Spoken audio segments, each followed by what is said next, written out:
On December 23, 2015, a detective in Ellington, Connecticut found himself staring at something no homicide investigator had ever used as evidence before: a heartbeat. More specifically, the final hours of a woman's heartbeat, recorded step by step, beat by beat, by the Fitbit strapped to her wrist.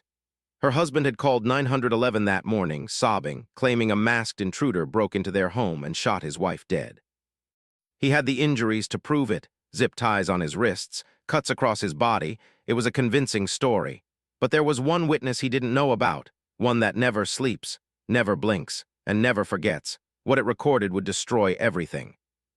Right now in your home, there are devices listening, logging, recording data you've never thought about and will probably never see. The average American home contains over 20 connected devices: smart speakers, fitness trackers, thermostats, doorbells, refrigerators, cars, each one quietly generating a digital trail of your daily life. When you wake up, your smartwatch logs it. When you walk to the kitchen, your Fitbit counts the steps.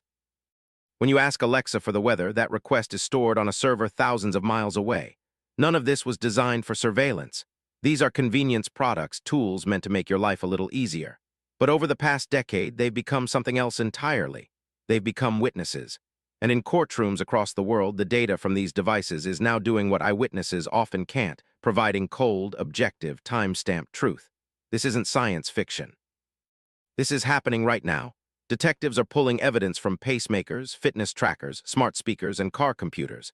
And the criminals who left no fingerprints, no DNA, and no human witnesses behind are being caught by the very technology they carry in their pockets and strapped to their wrists.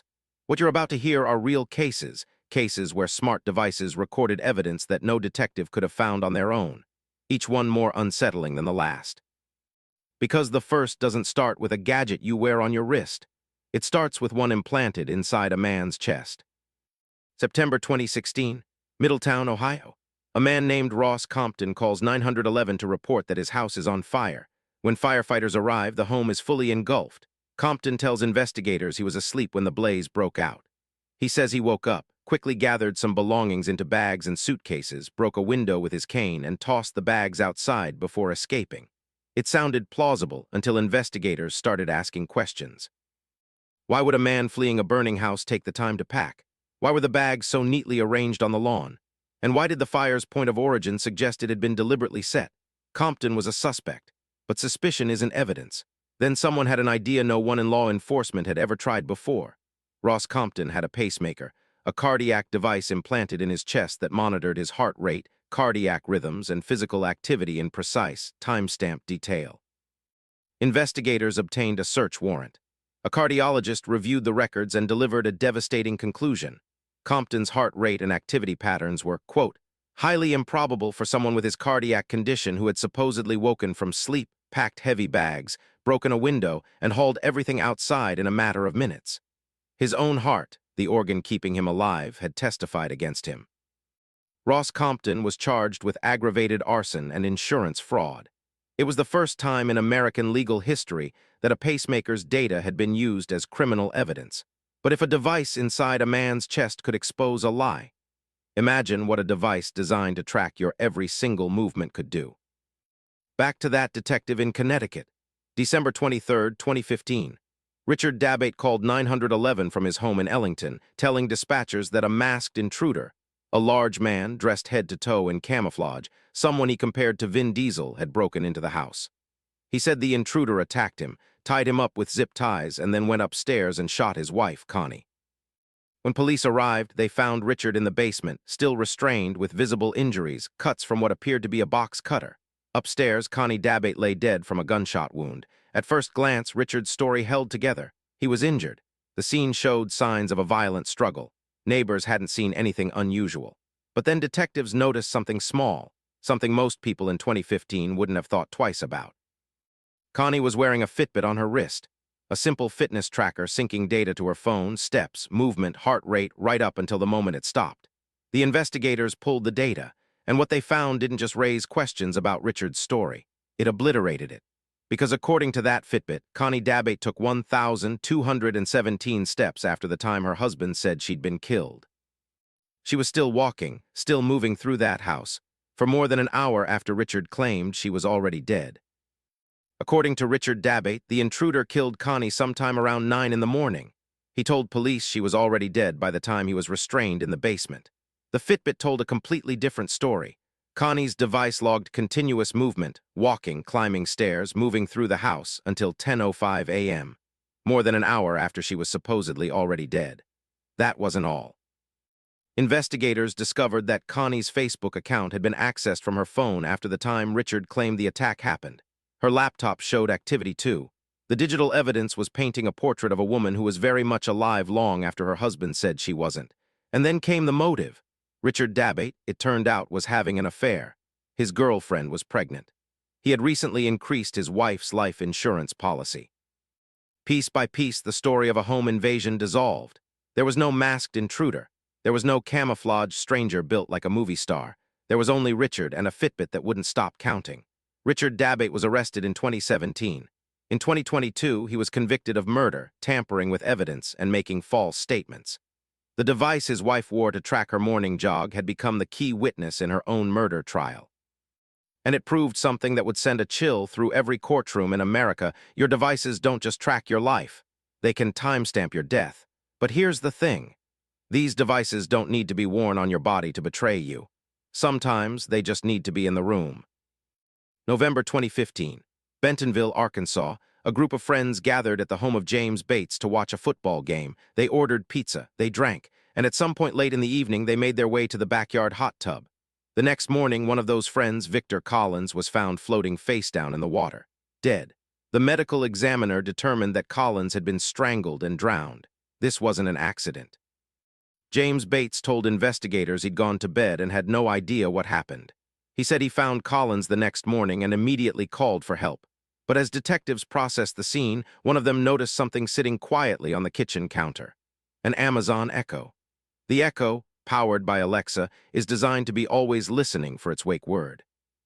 And while Amazon maintains that the device only begins recording after it hears that word, data is transmitted to and stored on Amazon's servers with every interaction. Could Alexa have heard something from that night? Could it have captured audio, a shout, a struggle, a splash in those hours between the party and the death? Police served Amazon with a search warrant demanding any recordings the Echo may have stored from that evening. And Amazon's response made national headlines. They refused. The company argued that both the user's voice commands and Alexa's responses were protected speech under the First Amendment. It was a billion-dollar tech company drawing a line in the sand against law enforcement. And it raised a question nobody had needed to ask before. If your smart speaker hears a murder, does it have to testify? The Amazon Echo case became a national flashpoint, a preview of the legal wars that would define the next decade of digital privacy law. Bates' defense attorney called the warrant a fishing expedition. Privacy advocates warned that if police could subpoena Alexa, no device in your home was safe from government reach. Amazon held firm until James Bates himself consented to the release of the recordings. Whether the Echo captured anything definitively useful was never publicly confirmed. The criminal charges against Bates were eventually dropped, but the case cracked open a legal door that would never close again. And here's the thing, the most damning piece of evidence from that night didn't come from Alexa at all. It came from something far simpler. The smart water meter connected to Bates' home recorded that 140 gallons of water were used between 1 and 3 a.m.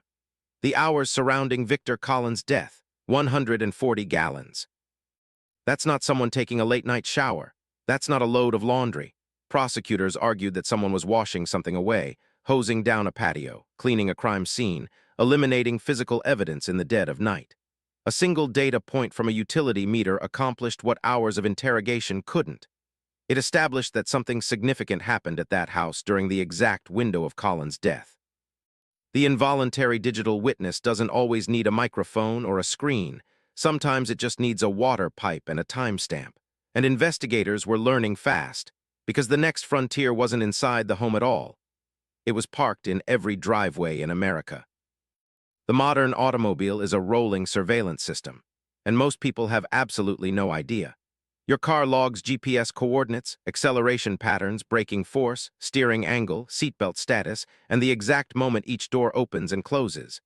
Its infotainment system records every phone that connects via Bluetooth, every address entered into navigation, and in some models, cabin audio. And nearly every car sold in America today contains an event data recorder, essentially a black box that captures detailed data in the seconds before and after any significant event. Your car knows where you've been, how fast you were going, when you stopped, and who was sitting beside you. In the 2018 case of Chris Watts, the Colorado man who murdered his pregnant wife Shannon and their 2 young daughters, GPS data from his work truck placed him at the remote oil site where he'd buried the bodies at the exact time he claimed to be somewhere else entirely. The truck didn't care about his alibi. It simply logged the coordinates. And Watts is far from an outlier. In case after case across the country, infotainment systems have revealed secret trips to remote locations, late-night drives down roads that lead nowhere, and navigation histories that only make sense if you're transporting something you never want found. Tesla vehicles have gone even further. Their Sentry mode cameras have captured carjackings, hit-and-runs, and assaults in parking lots, turning every parked Tesla into a potential security camera. Your car doesn't judge you. It doesn't suspect you. But it records everything, and in a murder investigation, that's more than enough. September 2018, San Jose, California. 67-year-old Karen Navarro was found dead inside her home, slumped in a chair with a severe wound to her head. The scene was grim but ambiguous. It wasn't immediately clear when she had died or exactly what sequence of events led to her death. But Karen was wearing an Apple Watch, and the Apple Watch monitors something profoundly intimate, your heart rate, recorded continuously, beat by beat, throughout the day and night. When investigators examined the watch data, it told a precise and chilling story. At a specific time during her last afternoon alive, Karen's heart rate spiked suddenly and dramatically, a surge consistent with extreme fear, adrenaline, or the onset of physical trauma. Minutes later, it plummeted. And then it stopped entirely. The Apple Watch had recorded the moment of Karen Navarro's murder, not approximately, not within a window of several hours. The exact time frame narrowed down to minutes. This mattered enormously, because Karen's father-in-law, 90-year-old Anthony Aiello, had visited her that day. He told investigators he'd stopped by briefly and left while she was still alive and well. But the watch data placed the fatal event squarely within the window of his visit. Karen's heart didn't stop after he left. It stopped while he was there. Anthony Aiello was charged with murder. He died before the case reached trial. But the precedent was etched permanently into legal history. A wearable device had recorded the precise moment a human life ended, automatically, without anyone ever asking it to. And that might be the most unsettling part of all. These cases weren't isolated anomalies. They were the opening chapters of an entirely new era in criminal investigation. Today, law enforcement agencies across the country have built dedicated digital forensics units whose entire purpose is to extract and analyze data from smart devices found at crime scenes. And they don't just check phones anymore. They check everything. Smart thermostats can reveal whether someone was home or whether they set the system to make it look like they were. Robot vacuums equipped with mapping technology have generated detailed floor plans of crime scenes. Smart refrigerators have logged exactly when their doors were opened during critical windows. Even smart light bulbs have provided data about when rooms were occupied. And then there's Ring. Amazon's doorbell camera system has become one of law enforcement's most powerful surveillance tools, often without the owners even realizing it. Ring cameras have captured footage that solved murders, identified kidnappers, and provided alibi-breaking evidence in domestic violence cases. Amazon has disclosed receiving thousands of law enforcement data requests for Ring footage every single year. The modern crime scene is no longer just a room with blood spatter and fingerprints. It's a data ecosystem. Every connected device is a potential witness, and a new generation of investigators is being trained to read the stories those devices tell, to think in data timelines rather than just physical evidence. Because in a world where a fitness tracker can convict a killer and a water meter can establish a timeline of death, the old rules of criminal investigation aren't just evolving. They're already gone. But here's where this story takes an uncomfortable turn. Every case you just heard about, the pacemaker, the Fitbit, the Echo, the smart car, the Apple Watch, they all share one uncomfortable truth. The people involved never intended for these devices to be used this way. Nobody buys a Fitbit thinking it might one day testify at their murder trial. Nobody sets up Alexa expecting it to become a witness for the prosecution. Nobody reads the fine print on a pacemaker's data storage policy before having it implanted in their chest. But buried deep in the terms of service, you clicked agree on without reading, probably while standing in a store or sitting on your couch. You gave these companies the legal right to collect, store, and in many cases, share your data. And when a warrant arrives at their legal department, that data becomes evidence.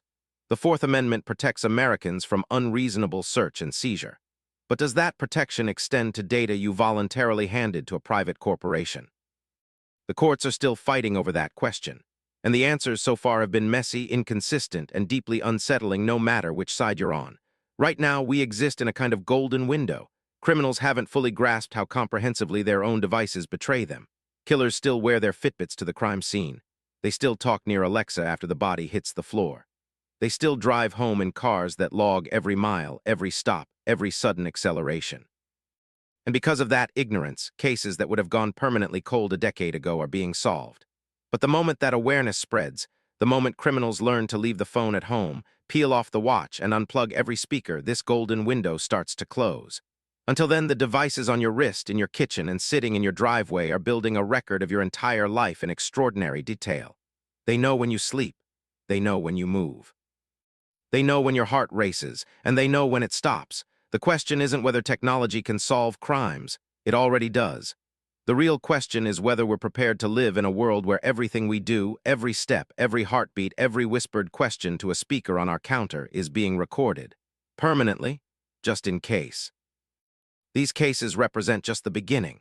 Every year, smart devices get smaller, cheaper, more connected, and more deeply embedded in our daily routines. And every year, the invisible record they create gets more detailed, more permanent, and more accessible to anyone with a warrant and a reason to look. The line between justice and surveillance has never been thinner. And the only reason it works right now is because the people committing crimes haven't caught up to the technology recording them. If this changed how you think about the devices sitting around you right now, send it to someone who needs to hear it. And if you want more stories where the truth hides in the last place anyone thought to look, subscribe. We go deep on cases like this every single week. Next time you strap on your watch or ask your speaker a question, just remember, you're not the only one listening.